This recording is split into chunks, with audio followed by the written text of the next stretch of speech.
All right. Well, now Gibbs Strange is in the audience, the one who wrote that Christmas card, and he's going to come up and read a letter. Mr. Strange.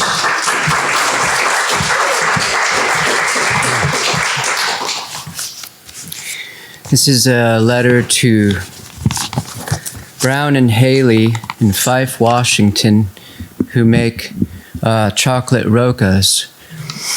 Can you hear me?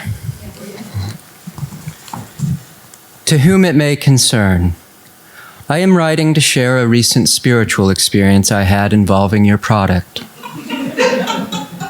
It was just another foggy, soggy day in Bellingham, Washington. Another gray day, gray day.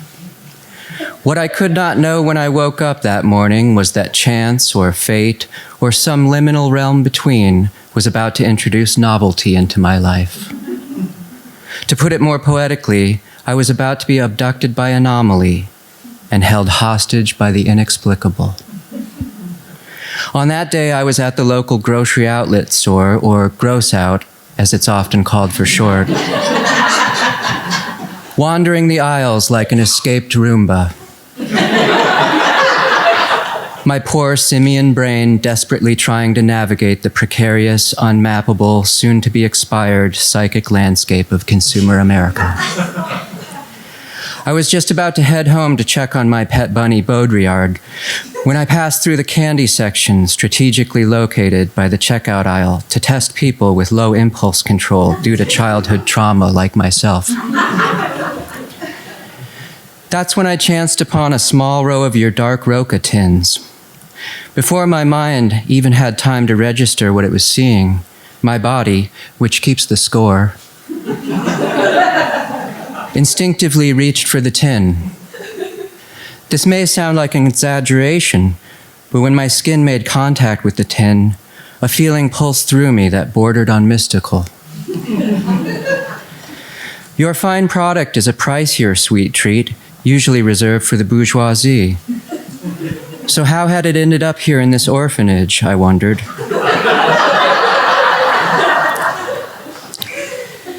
Here I mean no disrespect to grocery outlet nor orphanages. Sometimes I wonder if Earth itself is some kind of orphanage. Anyway, that's when I spotted the white sticker on the Roca label reading, "Oops, no foil. Unwrapped pieces that taste great but won't fit in our wrappers."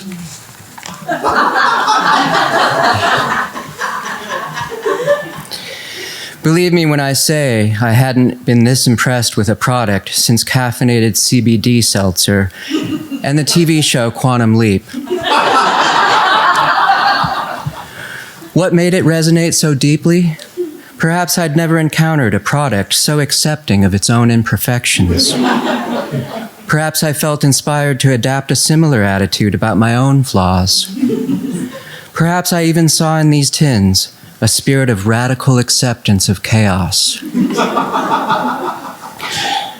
I must admit, I was also struck by the positively framed language of the disclaimer, as though what it really said was, "Uh-oh, too big for the condom.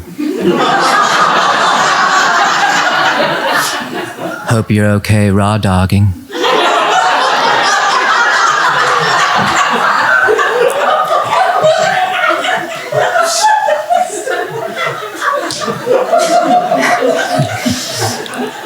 As I stood there, gently caressing the tin,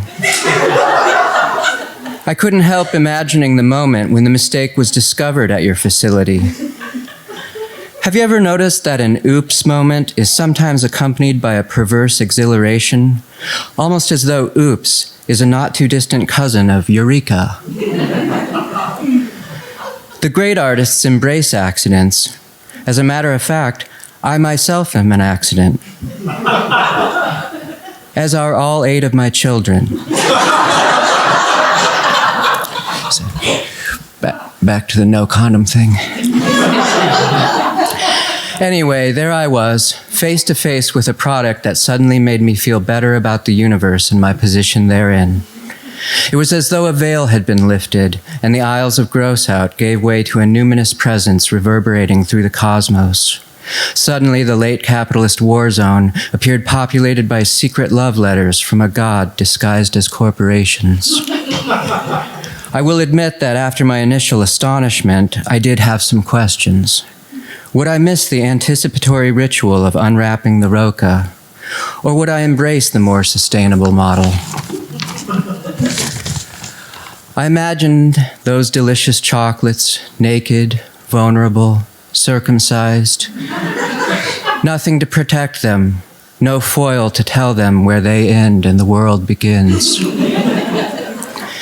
You can imagine my awe when I opened the first of the 6 tins I bought that day.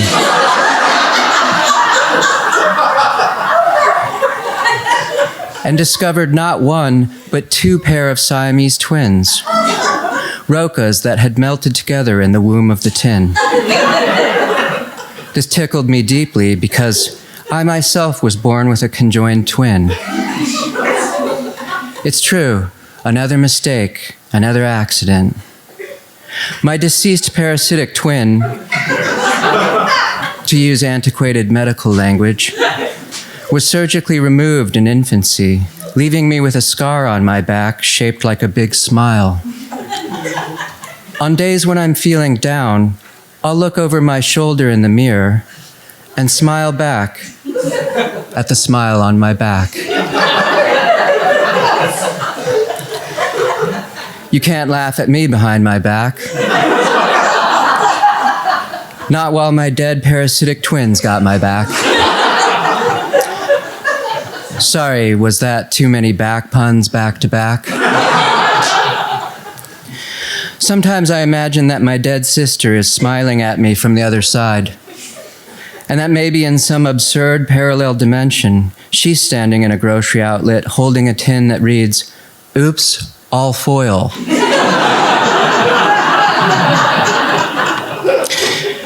Well, I hope I haven't rambled too much. Please forgive my childlike wonder and overly enthusiastic epiphanies. I sure can ramble. I should wear a shirt that reads, "Oops, all words." In closing, I'd like to once again express my sincere gratitude for your transcendent sweet treats and the subsequent spiritual awakening / psychotic break. Hope to hear from you soon. Sincerely, Loca for Roca.